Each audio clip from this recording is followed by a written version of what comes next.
Hey there! Did you know Kroger always gives you savings and rewards on top of our lower-than-low prices? And when you download the Kroger app, you'll enjoy over $500 in savings every week with digital coupons. And don't forget fuel points to help you save up to $1 per gallon at the pump. Want to save even more? With a Boost membership, you'll get double fuel points and free delivery. So shop and save big at Kroger today. Kroger, fresh for everyone. Savings may vary by state. Restrictions apply. See site for details.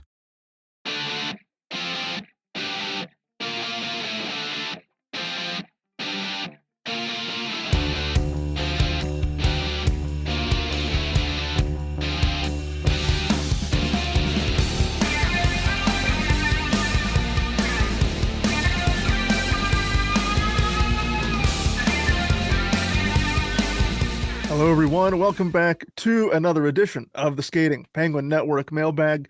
I am Garrett Bahana. Alongside me this week, for this episode at least, it's my original co-host, Robbie Noggle. Robbie, it's been a while since you and I were sparring back and forth at one another without Snail here to keep us apart and from throwing any haymakers at each other. But, it is what it is. Sometimes, life happens. So we just have to be on our best behavior, the both of us, so we don't get into too much trouble. Yeah, it's a little bit of a throwback here, a little bit of nostalgia creeping in. But, hey, we soldier on regardless of who's here. So with that said, like Robbie said, we will soldier on, and we do have some questions to answer from some of our loyal listeners who sent us questions over on Twitter at the Skating Penguin Network over on Twitter. Let's dive into those questions, shall we? Question number one, Robbie. I will give you question number one. We will answer what were Snail's original questions. Snail couldn't be here, but we will give his answers that he gave to us through text message, and I will take question number three, and we will go back and forth until all of these questions are answered. With that said, all of the pleasantries out of the way. Question number one comes from Tony Gale. With Tristan Jarry making history the other night, with the first Penguins goalie goal in history, and backup Alex Nedeljkovic getting one a few weeks back with the Wilkes-Barre Scranton Penguins, is this the first time two netminders have scored for the same franchise in the same season? So as far as I can tell, I can find no other instance. I know it has not happened for two goaltenders in the NHL level in the same season, and I cannot find anything that says otherwise down in the AHL or the ECHL levels. So as far as I can say, yes, this is the first time the two goaltenders have scored goalie goals at the professional levels for the same organization, regardless of what level they're playing at. So the Penguins, I mean, we know they need offense. So me and Snell were joking about it last night on the recap that who would have thought here on December 5th that the Penguins' two best players may be the goaltenders, given how much we were worried about it and in the preseason. So maybe get them guys some power play time because, I mean, anything's better right now than what the power play is currently doing. So, I mean, it was just a really cool moment last Thursday night when it happened. It's one of those things you'll definitely remember for a long time, just because it's not something you see every day. And we kind of went through years of it with Fleury trying and he could just never complete it. And it was just really funny to see Jarry do it. So kudos to Jarry for that. It's a really cool moment. It's something we'll definitely think about for years to come on that front. Okay, question number 2 is from Brian, and this would be a Snail question. Brian asks, do you think Gino will not only be underappreciated by the league, but by Pens fans, even if it's just a minority? I just get the sense of him playing behind Sid's hype coming in, paired with Sid still playing at a high level, and you can kind of see Gino starting to slow down a little bit. And Snail said, I think Gino being historically second fiddle to Sid is justified, but let's be honest, he's number one. He's a top center on any other team in the league throughout his career. I'd go as far as to say that if Sid wasn't ever in the league, you'd be crazy to think there wouldn't be a craze around him, although to a lesser degree than Sid, but maybe even a Gino Ovi storyline because of their draft and both being Russian. Fighting Bergeron in the playoffs gets me going to this day. Father Time is undefeated. He's had his injuries and has been sneaky physical his whole career. The slowdown was bound to happen. Yeah, I think most Penguins fans would agree with that. Definitely underappreciated league-wide, Mr. 101, and definitely underappreciated by at least a segment of Penguins fans, though a minority, unfortunately. But someday they will live to regret their thoughts on Malkin, I believe. And then question number 3, I'll ask it as well. This one's going over to Garrett here. This is from Brian. Bob Nutting would probably never sell the Pirates, but how stoked would the city of Pittsburgh be if Mark Cuban actually did buy the Pirates? Oh, wait, excuse me. I mean, knob butting. And speaking of the Pirates, are there some players you'd like them to target? So the knob butting is a little bit of inside baseball for a joke that I made on Twitter. I think it was when the day that the news broke that Mark Cuban was selling his majority stake in the Dallas Mavericks. And Robbie, I'm sure you're aware, as much as I'm aware, anytime Mark Cuban's name is brought up within the Pittsburgh city limits, it's always concerning. Is he going to buy the Pirates? And like, I want that to happen as much as the next person. I don't think the Pirates are ever going to reach what they could be financially successful in terms of baseball being the on-field product being successful. I don't see that happening with Bob Nutting in charge. However, I don't know if Cuban has ever publicly stated his intention to want to purchase the Pirates. Also, it takes two to tango in terms of trying to facilitate transferring of ownership. Obviously, Cuban would have to either make an offer by himself. I don't know if he has a net worth or assets by himself to make that offer. I don't know if it would be Cuban and a group of associates that would come in and sort of buy the Pirates from Bob Nutting. But either way, it takes two to tango. And Bob Nutting has to be willing to sell the Pirates. And there's been no indication, publicly or otherwise, that has said Bob Nutting is going to sell. As a matter of fact, he's said publicly in previous statements that he intends to hand the team down to, I believe he has daughters, if not one daughter. I believe he intends to hand the team down in his family. Whether that happens, obviously, that remains to be seen. If I know nothing else, money talks, and if the right offer came along, Bob Nutting, being a businessman, would be foolish to maybe at least lend an ear to see what the asking price would be for the Pirates. I don't think it's going to happen anytime soon. It is wishful thinking. I want it to happen because obviously Mark Cuban being a Pittsburgh native, I think, and with him having some of the financial resources and the financial backing to do it, I think it would be incredibly interesting. Fans would be all over it. There would be a renewed sense of optimism and hype around the Pirates that hasn't been there in about a decade. I don't think it's going to happen. In terms of 2024, what do they need? Robbie, you're probably more better equipped to answer this than I do. However, from what I did see last season, from the peaks that I was taking in, the Pirates performed better than I thought they were going to. It looks like they definitely took some steps in the right direction as a young ball club. Losing O'Neal Cruz for just about the majority of the season doesn't help matters. It certainly complicated things. If he's back to full health, he's probably going to be one of their centerpieces they're going to build around. I see a lot of chatter, a lot of hot stove talk about potentially bringing in a decent first baseman. You can never have too many pitchers, whether that be on the front end or the back end of the starting rotation. So I'd be curious to see if the Pirates do shell out any money, which I don't anticipate them doing so. I would like them to bring in a quality first baseman slugger and maybe some beef on the starting rotation. But, with that said, the reason I have become so jaded with the Pirates is notoriously due to their cheap antics. So we'll see what happens and keep you abreast of that situation as it unfolds. Question number 4, as we turn it back to you now, Robbie. Brian asks, he says he wasn't anywhere last week or the week before when he didn't ask us any questions, which certainly concerned the three of us, considering Brian basically allows us to keep doing this on a weekly basis. He was just taking a break. Brian was just taking a break mentally for the holiday season, which I respect. Brian, with Brian's profession, presumably still as a mail carrier, extra long hours this time of year, which I can understand.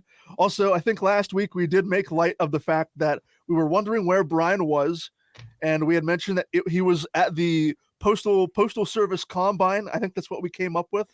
But he says he doesn't get grouped, and he doesn't want to be grouped with those wimps in the UPS. They have runners with them now, and we're doing their work plus just delivering mail. So, Robbie, shots are fired here between the U.S. Postal Service and the UPS, as well as FedEx. So, I don't want to get into the great postal war of 2023 or 2024 for that matter, but it's good to see Brian is okay, just taking a recharge for the holidays. Like I said, I can respect it. Good to see Brian back in the saddle this week asking us some questions. I think what Brian's trying to tell us is that he's Batman. Honestly, so I think we've said he masquerades as Mario Lemieux at one point. We said that he was at this Postal Service Combine, and if this is a Batman burner account, this could open up a whole other can of worms. That I mean, I don't know how many people in Gotham know that Batman is Bruce Wayne and vice versa. I know there are a few. I don't know if the general public knows. We could be opening up his identity to the likes of the Joker, the Penguin, anybody else you want to throw in there, Harvey Dent. So since this isn't really a question, I'm going to ask Brian a question that he can answer for next week. And that's, Brian, if you had to pick between the two, would you go with the Big Brown of UPS, or would you go with the competitors over at FedEx if you had to pick one or the other? So I'll pose that question to Brian. And if he really wants to, he can include DHL in there as well. But Brian, I want your opinion on how you rank them and who you would prefer if the Postal Service did not exist. So that's a little homework for Brian for next week. Alrighty.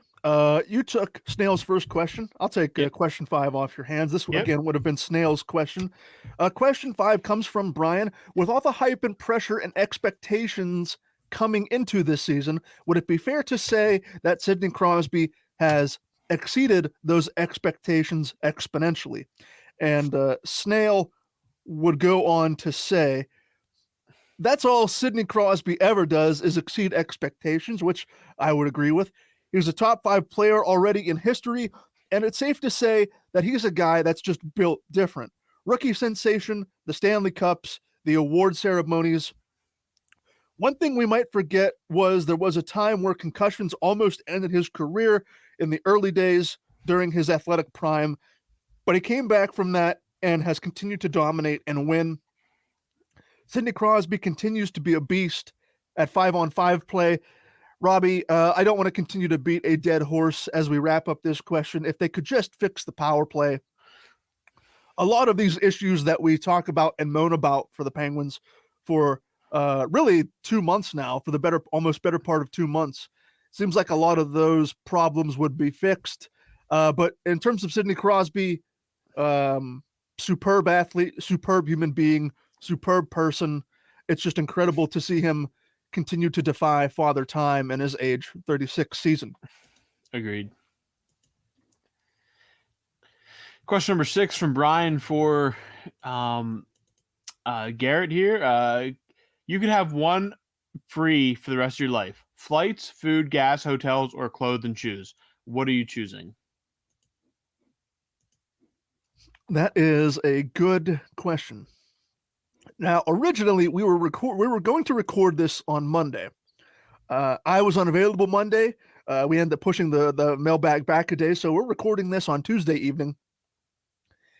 And I told the guys that with myself having just bought a new car in April, free gas for life would probably make some of the more economical sense. I'm going to stick with that answer, free gas for life. But Brian mentions a lot of interesting things here: flights, food. You wouldn't have to pay for food ever again. Hotels, clothes. So we can roundtable this. I'll go with gas, Robbie. What would you choose if you were in this scenario? I think economically, I would probably choose food if I had to pick one. I think if I really crunch the numbers, food would probably, in the long run, be the better option. Now, again, I don't have to travel much for work and stuff, so that way I don't spend an absorbent amount on gas. Flights, if I traveled like some people do, then flights would probably be the more economical choice, but don't fly enough, can afford a flight here or there if I need it. Same with hotels, and clothes and shoes I think are at the bottom of the list because I don't spend like these big name brands and stuff like that, so I don't go my budget doesn't include much for those kind of clothes and shoes. So if I had to say, I probably would choose food because if I crunch the numbers long term, that is probably what it would work out to as a better economical decision for me. But gas is, if you travel a lot, gas is also a big one, especially now. But again, gas seems to fluctuate more than food prices do. So I'm going to go with food for that one. Solid answer. Can definitely respect it. We'll move on to question 7. Question 7 comes from Brian, a food question right here. What is one dish, Robbie, that you've never had but always wanted to try? For Brian, he's always wanted to try authentic Canadian poutine. Yeah, good choice there as well, poutine. If you've never had poutine in any variety, I would definitely suggest trying that. So, man, I've tried a lot of food. One thing I've never tried, and I've wanted to make it, it's just a very daunting dish to make, at least in my eyes, and that is authentic Spanish paella, which is basically rice, vegetables, and then you can use different proteins. And every time I see it, it looks absolutely fabulous. It's made like a big skillet, basically. You can make it in like Dutch ovens, cast iron skillets, whatever. You can make it a bunch of different ways. But I really want to try authentic Spanish paella with mussels and shrimp. I would prefer it with seafood. I think seafood pairs best with it, from what I've heard and stuff. So, yeah, that's what I would try. That would be the top of my list. So, again, I've tried a lot of food, so I don't have like much to choose from. At least that I'd want to try. There's probably some like African foods that I'd try or some Arab foods that I'd like to try.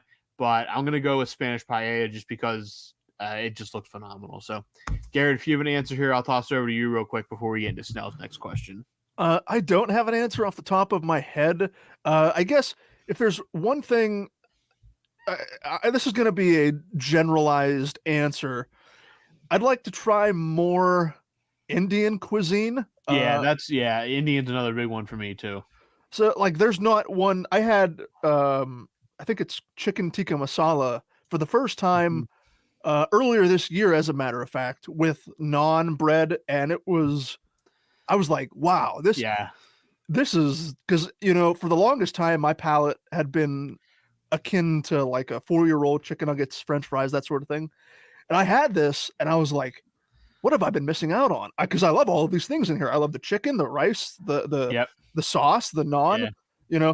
I'm not super. I can't tolerate super spicy foods, and I know Indian food does contain maybe not a lot of hot spices per se, but I know they do use an eclectic blend of spices from that region. So. But yeah, for a generalized answer, I'll say more Indian cuisine and leave it at that. Good deal. Question number I believe 8 here from Brian. This is originally intended for Snail. If you had to use a player to describe your gift wrapping skills, who would it be? And Snell chimes in with Nick Lindstrom. My hands are surgical with the scissors and ribbons. That would not be my decision. I'm a okay gift wrapper. I am nowhere near an expert. There are better people everywhere than me. I am not. I'm more of a middle six kind of guy. But yeah, I mean, if Snail is that in on his own wrapping, I think we're going to need to see some photo proof that Snail is a Norris Trophy Hall of Fame type level rapper here. So if Snail listens to this episode, we're going to see some photo proof here because I'm not sure I necessarily believe that, but neither here nor there. Question number 9 from Kim Larson. This one's going over to Garrett. Kim says, I have the flu right now, but I have a concert with the Prodigy on December 2nd, so this is a little bit in the past. What would you do in that situation? Just stay in bed, sit in the sauna and sweat it out, get some alcohol and try to kill it that way. And Kim says he thinks choice number 3 is what he would go with. Well, we're recording this in the evening of December 5th, so this is a couple of days after Kim submitted this question. So here's hoping, Kim, that if you're listening, that you've rebounded from your bout with the flu. Keep us posted to figure out what you ended up doing, whether you went to the concert or not. If I was in this scenario, God, it would have to be like a once-in-a-lifetime thing. I mean, I've made my love known for Blink-182 on this podcast before, but having already seen them in concert and crossed that off the bucket list, if I had the flu, I'd be like, yeah, that would suck, but I don't want to take the flu into the arena around 20,000 people and spread it that way. So I would probably just stay at home in bed, probably put on Spotify and have my own little concert if I had to go that route. Question 10. I believe this is your question, Robbie, as we go back to Brian here. Do you think they should keep Ludwig and keep him paired with Chris Letang? Brian says, this kid has a bit of grit to his play, and I would agree with that assessment. So this is another thing that Snell and I kind of touched on the Monday recap of the Philly game, was that Ryan Shea and John Ludwig did get a bigger role in that game. Now, I don't know how Ludwig would do long-term in a top pairing role. Again, this is a guy who made his NHL debut literally weeks ago, and then in the process concussed himself, missed a bunch of games, and just got back in the lineup. And while he's been good, we're still working with an extremely small sample size. If he can prove to be long-term a better fit there than Ryan Graves, then we roll with it. Again, John Ludwig and Ryan Shea both earned more ice time from their play. I'm just not sold yet on either one of them taking on a necessarily a bigger role in the lineup quite yet. Now, again, Ryan Shea is kind of blocked by 2 all-world defensemen, so he might get some more minutes, but he's never going to be a first pairing or second pairing defenseman along Erik Karlsson and Chris Letang exist. But John Ludwig, he has definitely bounced back from that early injury and some early struggles and has been very good. And if he can play that Ryan Graves role or even that Brian Dumoulin role, which is kind of what that position is, then I think you can maybe see him get a few more shifts with Chris Letang to see how it goes. Marcus Pettersson and Erik Karlsson are completely fine together. Marcus Pettersson, we talk about Gino being underappreciated. I think we're reaching the point now where Marcus Pettersson may be one of the more underappreciated players in the league. You're at all into analytics. It's all there for you to see. Marcus Pettersson's been great. John Ludwig, again, I'd like to see a bigger sample size, but I don't hate what I've seen by any means. Him and Ryan Shea have been, along with Alex Nedeljkovic, have been 3 home runs that Kyle Dubas has hit this past offseason coming over from Toronto. So, as long as he's playing like he is, if he needs to be in a sheltered role in the third pairing, he's perfectly fine there. But if he can take a step and become a a Brian Dumoulin-esque type player, hey man, let's roll with that then, because he's definitely earned the shot. All right, question 11 from Brian. This one's going to Snail. What are your top 5 Christmas movies you have to watch every year? Brian says How the Grinch Stole Christmas, the Jim Carrey version, the Santa Claus, which is the Tom Allen, Tim Allen movie. Sorry, the Home Alone franchise with Macaulay Culkin, and I'll Be Home for Christmas, and Jack Frost for Brian. And Snail says, drum roll please. He says Sleepless in Seattle, which we determined is a Christmas movie. Elf. 8 Crazy Nights, though he does admit that it is technically a Hanukkah movie. The Jim Carrey Grinch movie, and the Santa Claus set with Tim Allen. So 2 agreements there with Brian, between Brian and Snell. And I'll pass over to you quick, Garrett. Do you have anything that sticks out, 5 movies or so that you have to watch every Christmas? I don't know if I could get 5 off the top of my head. What I do have a nostalgic place in my heart for is the stop motion animation TV movies that were made, like Santa Claus is Coming to Town, Rudolph, the Year Without a Santa Claus. Those movies, those like TV movies from the 1960s, I grew up with those, and at some point I will, during the holiday season, sit down and enjoy all of them and feel like a kid again. So I think those are 3 right there. Rudolph, A Year Without a Santa Claus, Santa Claus is Coming to Town. I think those are 3 TV movies. Elf, I'll say Elf, and I'll say the original Home Alone. And that'll be my 5. Do you have anything, Robbie, on your end? Yeah, I watch It's a Wonderful Life, all-time classic. Miracle on 34th Street, generally the original. I think the original is better in black and white. I guess we're counting Home Alone. The Home Alone 1 is just a classic. I mean, 2 is great too, but I'm going to stick with 1 just because it's an absolute classic movie. I'm going to go with the Santa Claus. Again, specifically sticking with the first one. The entire trilogy is excellent in my opinion. I'm not like a huge Elf fan. I like it. It's just not. I feel like it's just became like the mainstream. Like, oh, that it's kind of like our generation's A Christmas Story in a way. Christmas Story, a solid movie, not one of my ones that I put up there. My 5th, the 5th one I have to watch.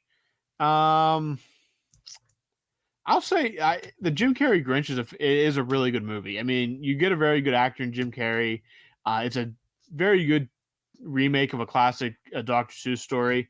So, yeah, I'll go with How the Grinch Stole Christmas as my 5 there. All right, question number 12, wrapping us up here on part 1 of the mailbag from Kim Larson, going over to Garrett here. Patrik Laine isn't playing that much right now in Columbus. Could he be a player the Penguins could target now that Raquel is out? I know he has a big salary, but if Columbus retains a big chunk of it, could he be an attractive piece?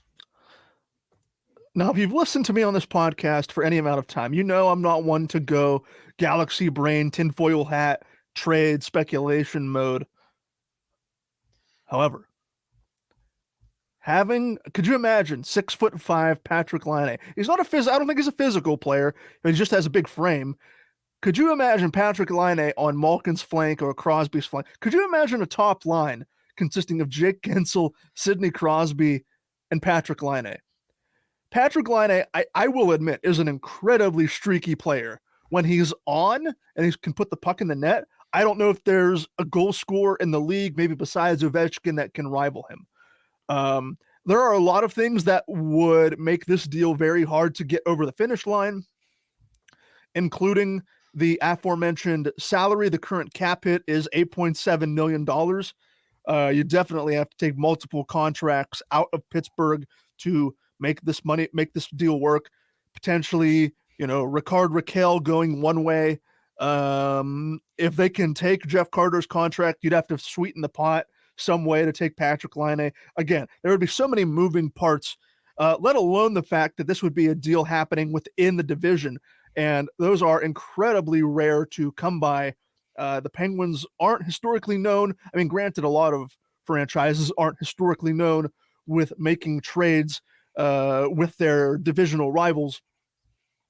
But and another thing that's working against Patrik Laine is the fact that the offense has kind of cooled off a little bit. In 16 games this year, 5 goals, 2 assists, 7 points. Going back through his career to this point, what's crazy is he's only 25. He came into the league at 18 and scored 36 goals in 2016-17.